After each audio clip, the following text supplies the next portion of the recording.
YSR party నాయకుడు Samarlakota MPP Bobbarada Satyababu వల్ల తనకు ప్రాణహాని ఉందని సీతారత్నం అనే మహిళ జిల్లా ఎస్పీ గ్రీవెన్స్ ను ఆశ్రయించారు.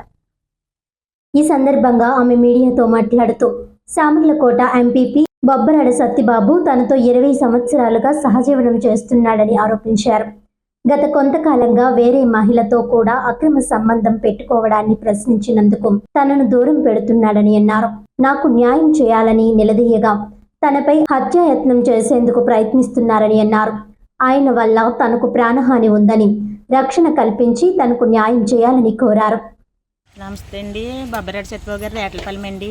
ఆయన ఎంపీపీ గారండి. ఇప్పుడు ఆయన మండలం ప్రెసిడెంట్గా చేసినప్పుడు ఆయన పరిచయం అయ్యారండి 2006లోని. 2006లో పరిచయం అవుతుంది. మా ఇంట్లో అద్దుకుంటూవారండి వేరే వాళ్ళు. వాళ్ళ ద్వారాగానే వచ్చారండి ఆయన. అలా ఆయనతో వచ్చండి. అలాగే నన్ను పరిచయం చేసుకోనండి, నేను మంచి చేసుకున్నాడండి. అలాగా మంచి చేసుకునండి. ఆయన ఇష్టం వచ్చినట్టు మాట్లాడాడండి. నేను చూస్తాననేసి భర్తనే పిల్లల్ని వదిలేసి వచ్చామన్నాడండి. వచ్చామంటే నీకు పెళ్ళయింది కదా, నాకు పెళ్ళయింది కదా అని అన్నానండి. అన్న సరే వినలేదండి. ఆయన వినపోయినా నీకు ఎందుకు, నేను చూస్తాను కదా, పోస్కారం పెడతాను కదా అనేసి అన్నాడండి. ఇన్ని సంవత్సరంలో 22 సంవత్సరాలు పెట్టి ఆయనతోటి నేను జీవించానండి. ఆయనతోటి ఉన్నానండి. నేను 22 సంవత్సరాలు పెట్టి ఆయనతోటే ఉన్నానండి. నేను ఆయనతోటి ఉండండి. ఇప్పుడు మా మధ్య గారు అలా ఆవిడ పరిచయం అవగానేనండి మా ఆయన పిల్లలతోటి డైవర్ట్ చేసిన తర్వాత ఇంక నేను ఆయనతోటే జీవించానండి 22 సంవత్సరాలు పెట్టి. ఇంకా ఆయనే సరస్వం భర్త అయినా ఇంకా ఆయనతోటే ఉండాలని అనుకున్నానండి.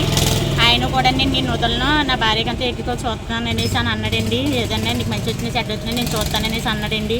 ఇప్పుడు వరకు చూశాడండి. చూసిన తర్వాత మా మధ్య గారండి ఏర్బాబండి, పుప్పాలు ఏర్బాబండి, అలా ఆవిడ నెంబర్ కింద చేసేదండి శివకుమారి అండి. దామడపాకలండి. పుప్పాల ఏర్బాబు అండి, శివకుమారి అండి, పుప్పాల శివకుమారి అండి. వాళ్ళ మొగుడి పిల్లలు గొడవలు అవుతానండి. వాళ్ళిద్దరిని నెంబర్ కింద నిలబెట్టాడండి. వాళ్ళ మిస్సెస్ని, ఆ పిల్లోని కూడా ఏదో దేని కింద నిలబెట్టాడండి. అందులో దోడపాకలని వాళ్ళిద్దరిని వాడుకున్నాడండి. వాడుకున్నాక వాళ్ళ మొగుడి పిల్లలు గొడవలు అవుతాయండి. ఇప్పుడు ఆ గొడవలు సెటిల్మెంట్ చేయకుండానండి ఆ అమ్మాయితో ఉంటున్నాడండి.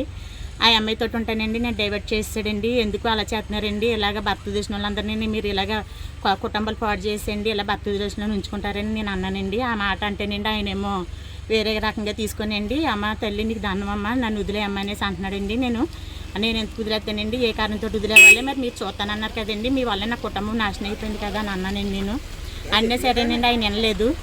వినపోయినానండి. లేదు అనేసి అని అన్నాడండి. నన్ను కొట్టుతాం తిడతామనండి. ఫోన్ చేస్తుంటే బ్లాక్లో పెట్టేస్తున్నాడండి. ఆ అమ్మాయితో ఎందుకు మాట్లాడుతున్నావు, నువ్వు ఎందుకు తిరుగుతున్నావు అని అంటున్నానండి.